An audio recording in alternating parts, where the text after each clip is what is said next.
ating keynote.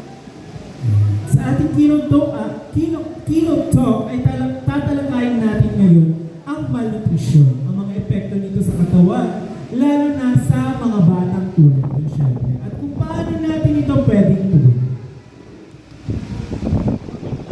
Aalamin din natin ano nga ba ang RUTF o ang Ready-to-Use Therapeutic Food. Ayan, handa na ba kayo? Para walang energy sa handa na ba kayo? Ayan. Ngayon po ay ating kinararangan na ipakilala ang ating keynote speaker. Isang huwarang lingkod bayan at tagapagtaguyod ng kalusugan sa komunidad. Siya po ay tubong barangay 819, Paco, Manila at isang mapagmahal na ina ng limang anak. Natapos niya ang kursong Junior Secretariat sa La Concordia College at dati rin naging choreographer para sa jazz at variety bands. Isang patunay ng kanyang pagiging ulikha. Ngunit higit pa riyan, pinili niyang ilaan ang kanyang kakayahan at panahon sa serbisyo publiko. Isa siya sa mga kauna-unahang barangay nutrition scholar sa Maynila. At sa loob ng 4 na taon ay nagsilbi rin sa Manila. Sa kasulukuyan, patuloy siyang naninimpihan bilang opisyal sa larangan ng kalusugan at nutrisyon. Isang masigabong palakpakan para kay Ma'am Anita Talubog.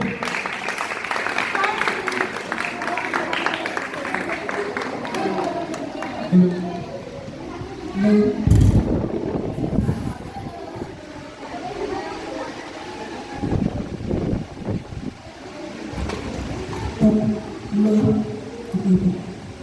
Magandang umaga po, Barangay 819.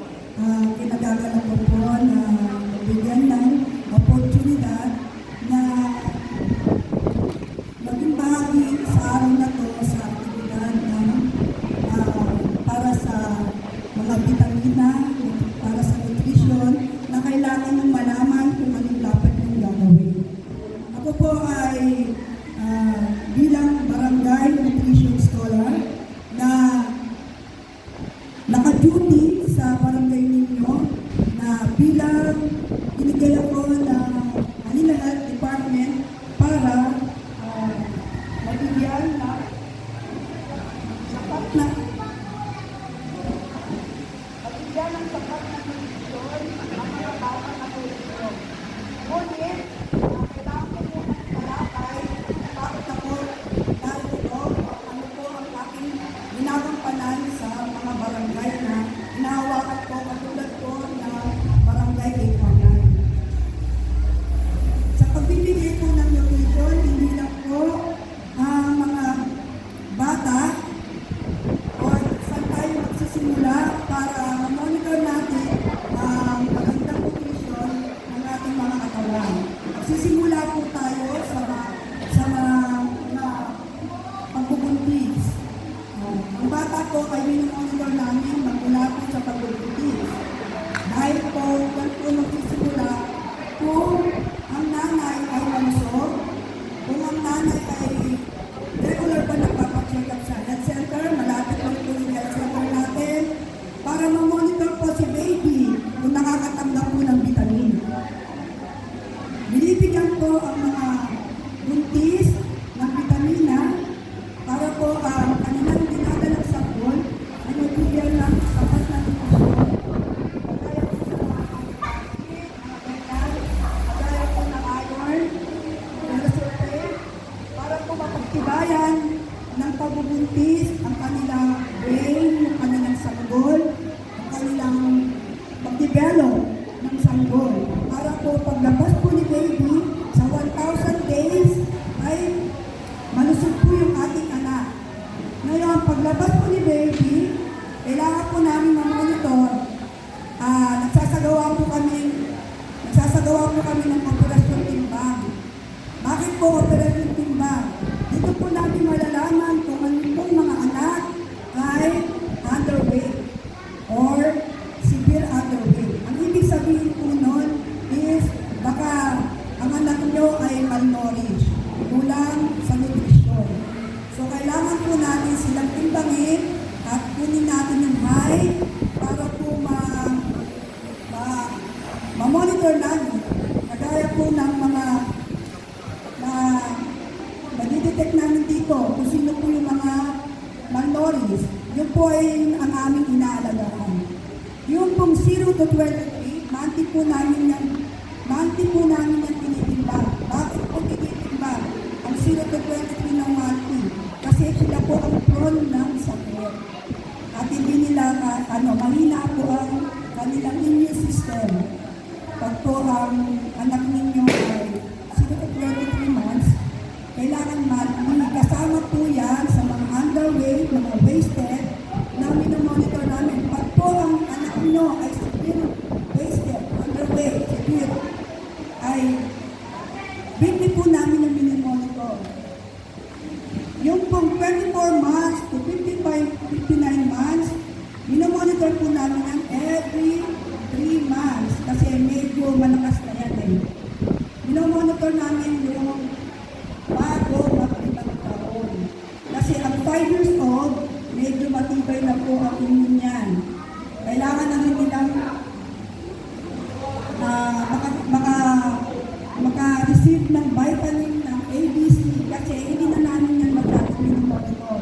Kasi kaya na nilang kumain mag-isa, kailangan na nilang kumain ng sapat na nutrisyon. Yung 0 to 59 po, kailangan po namin i-monitor yan kasi hindi po sapat ang kanilang immune system. Pag po severe ang anak ninyo, nagbibigay po ang Manila Health Department, magagaling po sa health center natin ng RUTF. Ang RUTF po ay isang dagdag po sa nutrition ng bata ng mga severe.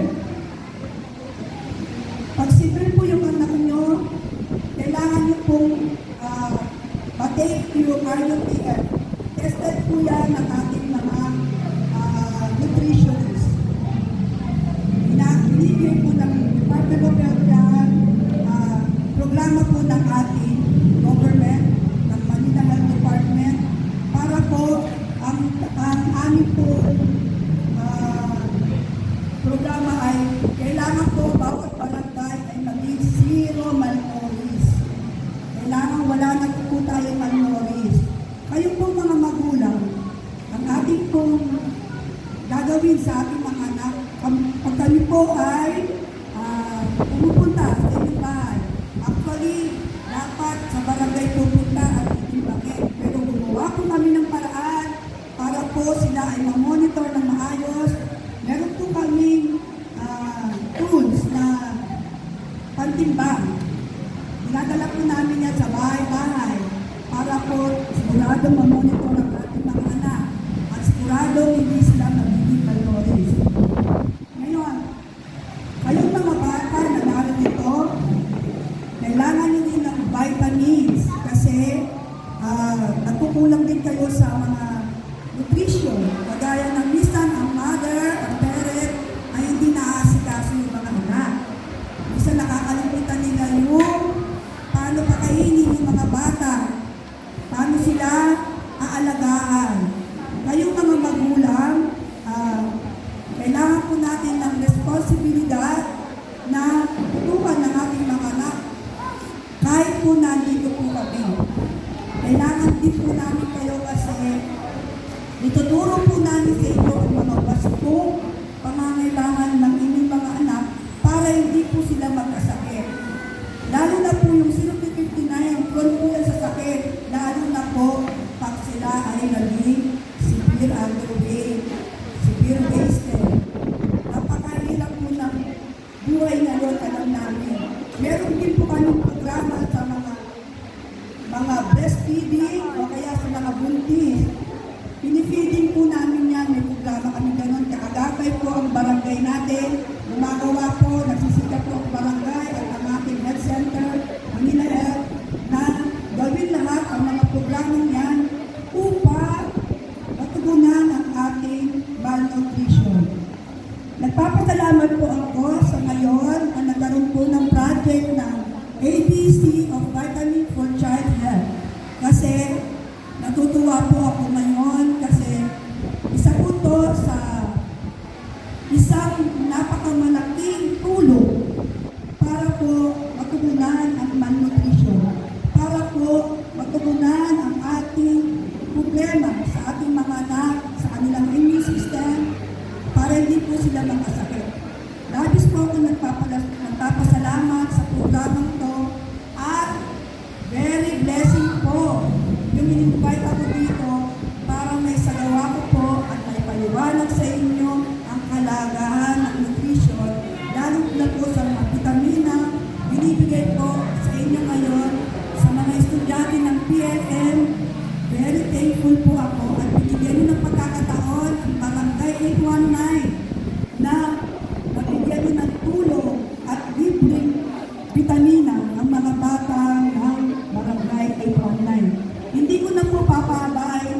bakit po kami tumutulong sa inyo, bakit po kami nagbabahay-bahay, at bakit po kami nagpupusiging kailangan may ayos ang nutrisyon ng mga bata upang wala nang magkasakit.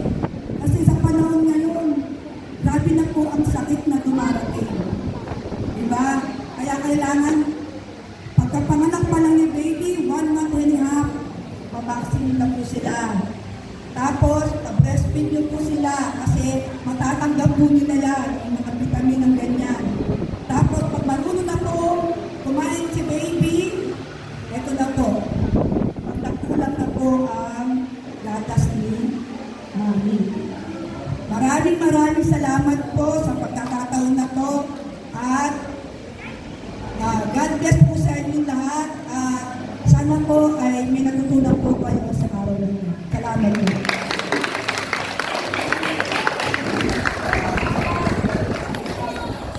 Ayan, muli maraming salamat po Ma'am Anita sa napakabuluhang talakayan.